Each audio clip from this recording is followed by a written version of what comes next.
Welcome back my YouTube channel. Ashwitha mini ಲಾಗ್ಗೆ ಸ್ವಾಗತ. ಎಲ್ಲರೂ ಹೇಗಿದ್ದೀರಾ? ಐ ಹೋಪ್ ಎಲ್ಲರೂ ಚೆನ್ನಾಗಿದೆ ಅಂದ್ಕೊಳ್ತೀನಿ. ಇವಾಗ ನಾವು ವೀಡಿಯೋ ಸ್ಟಾರ್ಟ್ ಮಾಡೋಣ. ಇವಾಗ ಕೊಕ್ಕಂಬರ್ ಸ್ವೀಟ್ ಸ್ಟೀಮ್ ಇಡ್ಲಿ ಮಾಡೋದು ಹೇಗಂತ ನೋಡೋಣ. ಮೊದಲಿಗೆ ನಾವು ಒಂದು ಫುಲ್ ತೆಂಗಿನಕಾಯಿ ತುರಿದಿಟ್ಕೋಬೇಕು. ತೆಂಗಿನಕಾಯಿ ತುರಿದೇ ಇತ್ತು. ಇವಾಗ ಒಂದು ಹಿಡಿ ಬೆಲ್ಲನ ಚೆನ್ನಾಗಿ ಸಣ್ಣಕ್ಕೆ ತುರಿಬೇಕು. ತುರಿದಾದ್ಮೇಲೆ ಒಂದೆರಡು ಮೂಳು ಸೌತೆಕಾಯಿನ ಚೆನ್ನಾಗಿ ಕಟ್ ಮಾಡ್ಕೊಳ್ಳಿ. ಸಣ್ಣ ಸಣ್ಣ ಪೀಸಸ್ ಕಟ್ ಮಾಡ್ಕೊಳ್ಬೇಕು. ಚೆನ್ನಾಗಿ ಕಟ್ ಮಾಡಾದ್ಮೇಲೆ ನಾನು ಒಂದು 3 hours ಹಾಕಿ ನೆನೆ ಹಾಕಿಟ್ಟಿದ್ದೆ. ಸ್ವಲ್ಪ ಇದಾಗಿದೆ. ಅದಾದಮೇಲೆ ಒಂದು 3-4 ಸಲ ಚೆನ್ನಾಗಿ ವಾಶ್ ಮಾಡ್ಕೊಳ್ಳಿ.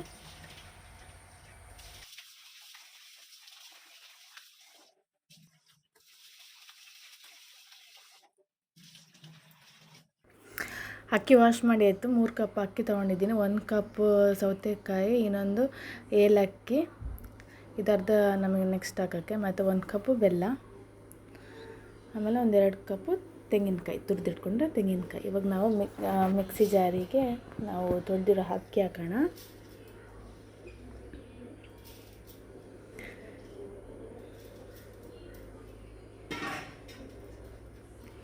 ನೆಕ್ಸ್ಟ್ ಅರ್ಧ ಸೌತೆಕಾಯಿ, ಅರ್ಧ ನಾವು ಲಾಸ್ಟಿಗೆ ಹಾಕೋಕ್ಕೆ, ಮತ್ತು ಬೆಲ್ಲ ಎಲ್ಲ ಹಾಕ್ಕೊಳ್ಳಿ. ಆಮೇಲೆ ಏಲಕ್ಕಿ ಪೌಡರು, ಟೇಸ್ಟಿಗೆ ತಗೊಂಡು ಉಪ್ಪು. ನಾನು 1-2 ಸ್ಪೂನ್ ಉಪ್ಪು ಹಾಕ್ತಿದ್ದೀನಿ. ಉಪ್ಪು ಚಪ್ಪೆರೆ ಮತ್ತು ಟೇಸ್ಟ್ ನೋಡಿ ಹಾಕಿದ್ರೆ ಆಯಿತು. ನೀರು ಹಾಕೋದು ಬೇಡ, ಹಂಗೆ ಗ್ರೈಂಡ್ ಮಾಡೋಣ.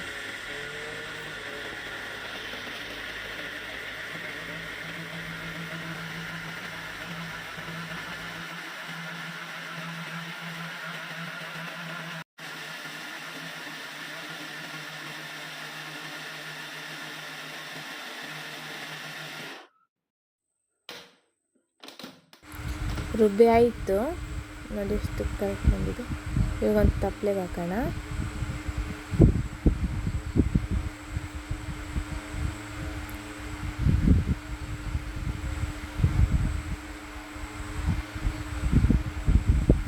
ಇವಾಗ ನಾವು ತೆಂಗಿನಕಾಯಿ ಹಾಕಿದ್ವಲ್ಲ ಅದನ್ನ ಇದಕ್ಕೆ ಹಾಕೋಣ.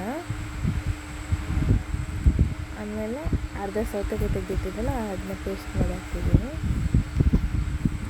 ಆಮೇಲೆ ಮಿಕ್ಸ್ ಮಾಡ್ಕೊಳ್ಳಿ.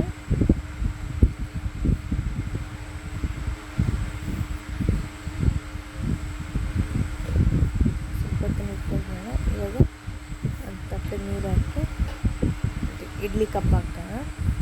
ಅದಕ್ಕೆ ಸ್ವಲ್ಪ ಎಣ್ಣೆ ಹಾಕಬೇಕು, ತಳೆ ಹಿಡಿಬೇಕಲ್ವ. ಎಣ್ಣೆ ಚೆನ್ನಾಗಿ ಹಚ್ಬಿಟ್ಟು ಅದಕ್ಕೆ ಹಿಟ್ಟು ಹಾಕೋಣ.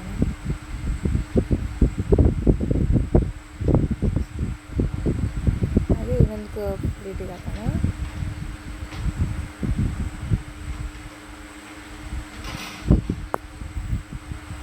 ಅದಕ್ಕೆ ಚೆನ್ನಾಗಿ ಎಣ್ಣೆ ಹಚ್ಚಿ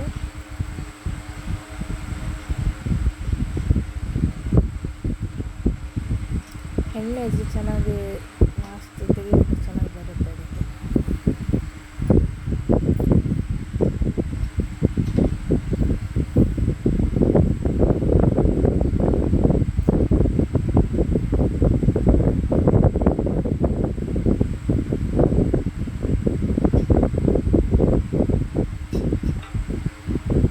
ಅದನ್ನು ಕ್ಲೋಸ್ ಮಾಡಿ ಒಂದು 20 minutes ಬೇಯಕ್ಕಿಡಿ.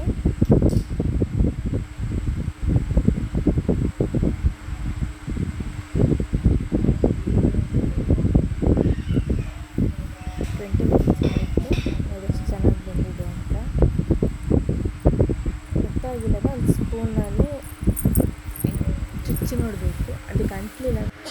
ಅದಕ್ಕೆ ಅಂಟಿಲ್ಲ ಅಂದರೆ ಬೆಂದಿದೆ ಅಂತ ಅರ್ಥ. ಇವಾಗ ನಾವು ಒಂದು ಪ್ಲೇಟಿಗೆ ಸರ್ವ್ ಮಾಡೋಣ. ಇದು ರುಚಿ ರುಚಿಯಾಗಿ ಸೌತೆಕಾಯಿ ಸ್ವೀಟ್ ಸ್ಟೀಮ್ ಇಡ್ಲಿ ರೆಡಿ. ನೀವೊಮ್ಮೆ ಟ್ರೈ ಮಾಡಿ ನೋಡಿ. ಇಷ್ಟ ಆದರೆ ಒಂದು ಲೈಕ್, ಶೇರ್, ಕಮೆಂಟ್ ಮಾಡಿ, ಸಬ್ಸ್ಕ್ರೈಬ್ ಮಾಡಿಕೊಡಿ. Thanks for watching. ನೆಕ್ಸ್ಟ್ ವಿಡಿಯೋದಲ್ಲಿ ಸಿಗ್ತೀನಿ. ಬಾಯ್ ಬಾಯ್.